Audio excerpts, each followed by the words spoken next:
మన ముకుందాలో Christmas and New Year offer విఏపై ఫ్లాట్ 10% తగ్గింపు. వివరాలకి సంప్రదించండి. నమస్తే రమగారు. నమస్తే జయ. రమగారు, ప్రతి ఒక్కరికి లక్ష్మీ కటాక్షం కావాలి. లక్ష్మీదేవి మా ఇంట్లోనే ఉండాలి. రండి రండి కోరిక ఉంటుంది కదా, ఏం చేయాలి రమగారు? కొన్ని పద్ధతులు మార్చుకోవాలి జయ. కొంతమంది పుట్టుకతోటే లక్ష్మీ కటాక్షంతో పుడతారు. బోళ్ళని డబ్బు ఉంటుంది, అమ్మా నాన్నలకి డబ్బు జాగ్రత్త ఉంటుంది, పొతపరి లక్షణాలు ఉంటాయి, సంపదని పెంచే అవకాశాలు లభిస్తాయి. మళ్ళీ అక్కడి నుంచి అత్తారింట్లోకి వెళ్ళినప్పుడు వీళ్ళే చదువులై వ్యాపారాల్లోనో ఉద్యోగాల్లోనో ప్రవేశించినప్పుడు డబ్బు వచ్చే లక్షణమే ఉంటుంది, ఆటోమేటిక్గా ఉంటుంది. మిడిల్ క్లాస్ కుటుంబాల్లో ఇది ఏదో చిన్న సంపాదనలు, చిన్న జీతాలు, చిన్న జీవితాలు, పిల్లలు ఏదో చదువుకుని పైకి వస్తారు. ఒక్కొక్కడికి బాగా వస్తుంది. ఒకేలాగా చదువుకుని ఒకే కాలేజీలో ఉండి ఒకే చోట ఉద్యోగాలు వచ్చిన వాడు కూడా ఒక్కొక్కడికి లక్షల కోట్లలోకి వెళ్ళిపోతాడు. ఒకడు లకారాల్లోనే ఉంటాడు, ఒకడు అది కూడా లేకుండా ఉండేవాడు కూడా కనిపిస్తాడు. ఇవన్నీ మనం అంతే రాసుకొచ్చినవి. మొదటిది అది మనమే మార్చలేం, మన పుటక మన పెంపుదల మార్చుకోలేం కదా. అదృష్టాలు, కలిసి రావటాలు, కలిసి వచ్చే కాలం, నడిచి వచ్చే కొడుకొస్తాడు, ఇవన్నీ ఓకే. మన లివింగ్ స్టైల్లో కూడా డబ్బు పద్ధతుల్లో, డబ్బుని హ్యాండిల్ చేసే విధానాలు, మన ఇల్లు వాకిళ్ళు, మన ప్రవర్తన, మన నియమావళి, ఎథిక్స్, ఏదైనా చేసేటప్పుడు సరైన విధానంతో చేయటం, కొంత దైవారాధన, ఇవన్నీ సరిగ్గా ఉంచుకుంటే ఆటోమేటిక్గా లక్ష్మీ కటాక్షం లభిస్తుంది. కటాక్షం అంటే కొంతమందికి అవసరాల కంటే కొంత డబ్బు ఎక్స్ట్రా ఉండాలని కోరుకునే కటాక్షం కొంతమందికి. అవును, కోట్లు కురిసిపోయి మనవాళ్ళ దాకా డబ్బు ఉండాలనుకునే వాళ్ళు కొంతమంది కదా. ఆ పై మనవాళ్ళ దాకా ఉండాలంటే కొల్లగొట్టాల్సిందే కానీ కటాక్షాల వల్ల అవదది. బాగా చెప్పారు. ఎవరినెత్తనైనా చేయబెడితేనే మును మనవాళ్ళ దాకా కుదురుతుంది. వ్యాపారస్తులకి ఇది సులువు. వ్యాపారాలు చేసే దాంట్లో 3-4 తరాల దాకా డబ్బు నిలుస్తుంది.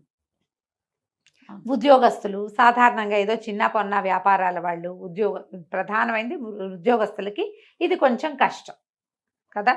అయితే మన లివింగ్ స్టైల్లో మార్పులు, ఇల్లు వాకిళ్ళు శుభ్రంగా ఉండటం, లక్ష్మీ కటాక్షం. మరి శుభ్రంగా ఉన్న ఇంట్లోకి లక్ష్మీదేవి వస్తుంది జయ, లేకపోతే రాదు. ఇంట్లో పాతవి, చెత్తవి, పురాతనమైన సామాగ్రి, ఎవరివో వస్తువులు ఎప్పుడు మన ఇంట్లో ఉండటం ఎంత ఇష్టమో జయ. మా ఇంట్లో కూడా ఎప్పుడు ఎవరో ఒకళ్ళు ఉంటూ ఉంటాయి. ఎవరో ఒకళ్ళు వస్తారు, చుట్టాలు పక్కాలు ఉండిపోతాయి.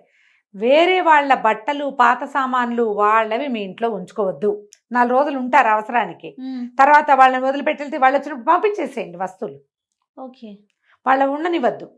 వేరే వాళ్ళవి చెప్పులు, వేరే వాళ్ళవి సామాన్లు, వేరే వాళ్ళ ఉంచుకోవద్దు.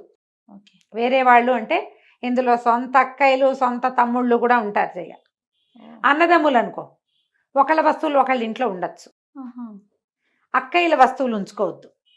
వాళ్ళ ఇంటి పేరు వేరు, మన ఇంటి పేరు వేరు కదా, వేరే కదా, ఉంచుకోవద్దు. 4 రోజులు ఉంచుకుంటే వాళ్ళకి ఇచ్చేయండి, జ్ఞాపకం పెట్టుకుని. ఎనర్జీ ఫ్లోస్లో డిఫరెన్స్ వస్తుంది. వేరే వాళ్ళ వస్తువులు మన ఇంట్లో ఉండటం వేరు, బయటికి పంపించేయటం వేరు. మీ ఇంట్లోనే పాత బట్టలు, పాత వస్తువులు, చెత్తా చెదరం సామాను, ఎప్పుడో 5-6 ఏళ్ల క్రితం తీసుకొచ్చిన నూనె టిన్నులు అవి ఉంచొద్దు. వాకిళ్ళకి ఎండిపోయినవి తోరణాలు, ఈ ఊలువి, పువ్వులవి, పేపర్లవి కొనుక్కొస్తుంటారు. అవి దుమ్ముగా అయితే పాత పడితే బయట పారేసి కొత్తవి కొనుక్కోండి బెటర్. నేనైతే చెప్తాను, అసలు అలాంటివి తగిలించద్దు వాకిళ్ళకి.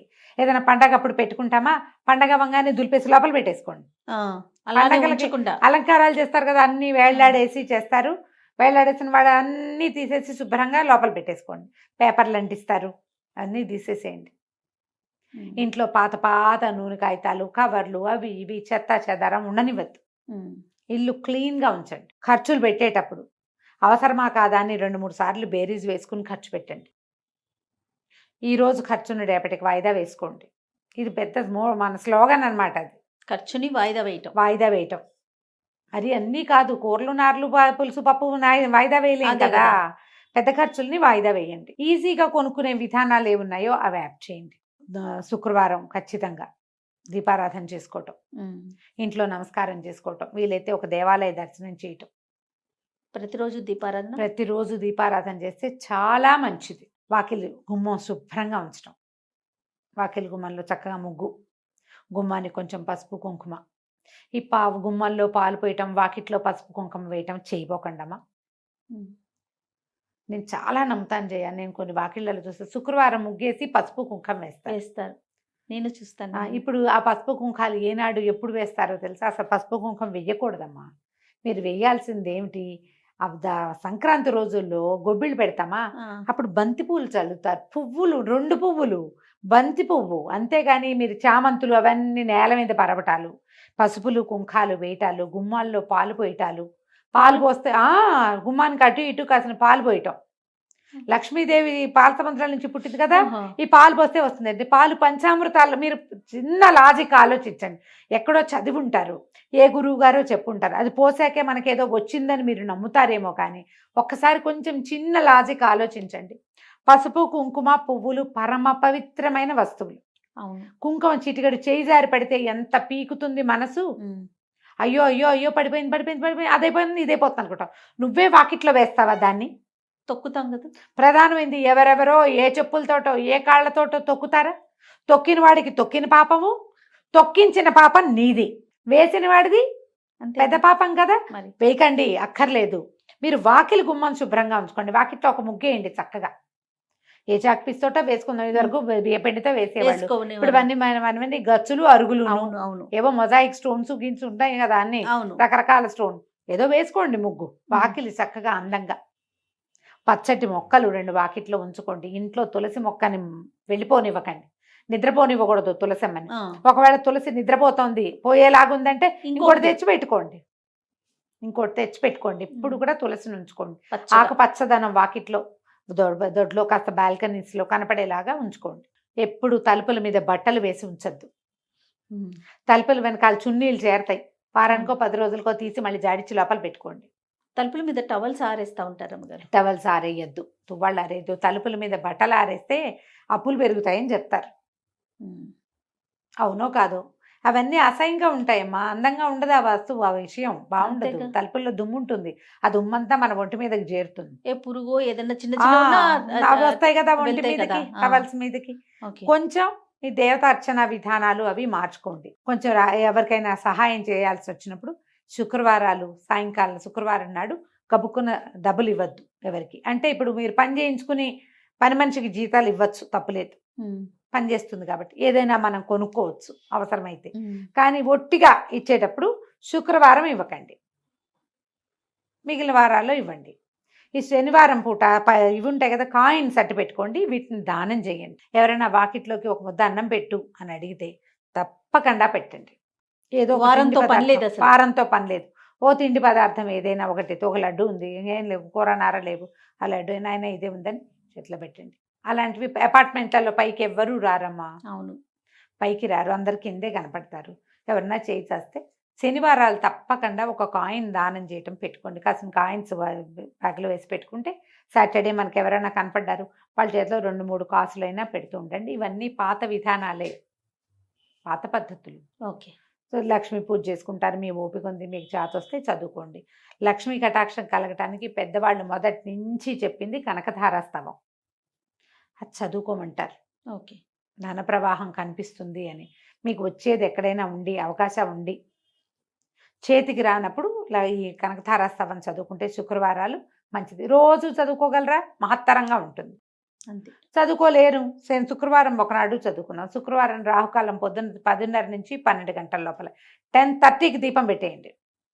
ఇంకా కొంచెం ముందే పెట్టగలిగితే మంచిది. అది రాహుకాలం అంతసేపు వెలిగేలాగా చూసుకోండి. 12 గంటల దాకా దీపం ఉండేలాగా చూసుకోండి. ఏదైనా దేవాలయ దర్శనం చేయండి శుక్రవారాలు. లక్ష్మీదేవి అంటే మామూలుగా విష్ణువాలయాల్లో పక్కన అయ్యవారి పక్కన లక్ష్మీదేవి ఉంటుంది కదా, అమ్మవారు ఉంటారు, అక్కడికి వెళ్ళండి. ఇంట్లోనే లక్ష్మీ పూజ చేసుకునేటట్టయితే పూజ చేసుకోండి. శుక్రవారం మహాలక్ష్మి పూజా విధానం, ఎంత చిన్న పుస్తకం దొరుకుతుంది. నిత్య గౌరీ శుక్రవారం మహాలక్ష్మి పూజా విధానం 5 రూపాయలు 10 రూపాయల పుస్తకం ఉంటుంది. నిదానంగా కూర్చొని చదువుకోండి. తేలికపాటి శ్లోకాలే, బరువు ఉండదు. షోడశోపచారాలు చేసేయండి లక్ష్మీదేవికి. శుక్రవారం మీరు ఓపికగా పూజ చేసుకోగలిగితే అంత శనగపప్పు వేసి బియ్య పాయసం, క్షీరాన్నం చేసేసేయండి. శనగపప్పు లక్ష్మీదేవికి ప్రీతి అని చెప్తారు. అంతే. వీటితో పాటు శుచి శుభ్రత ప్రధానమైంది. మీ ఇల్లు క్లీన్గా ఉండటం. రైట్. అంతే. దాంతో పాటు మీరు డైలాగ్ చెప్పట్లేదు. మనసు క్లీన్ గా ఉంచుకోవటం. మనసు క్లీన్గా ఉంచుకోవాలి. చిరిగిపోయిన బట్టలు కట్టుకోకండి అమ్మ. ఓకే. బట్టలు చిరిగినాయి అనుకో, అది కొత్త చీర పారేయలేవు, బాగా గట్టిగా ఉంది, ఏదో పొరపాటు నుంచి కుట్టేసి కట్టుకోండి. ఒక స్టిచ్ వేసేసి దాని మీద కట్టుకోండి. మురికి బట్టలు అవి ఉంచకండి ఇంట్లో. ఎప్పుడు బట్టలు శుభ్రంగా చేసుకోవాలి. ఒకవేళ వారం అంతా కుదరలేదు, థర్స్డేకి మొత్తం ఫినిష్ చేసేయండి. విప్పిన బట్టలు అని. శుక్రవారం ఇల్లు క్లీన్గా ఉండాలి. రైట్. అప్పుడు లక్ష్మీ కటాక్షం లభిస్తుంది. తప్పకుండా రమ్మగారు. నమస్తే. నమస్తే చేయండి.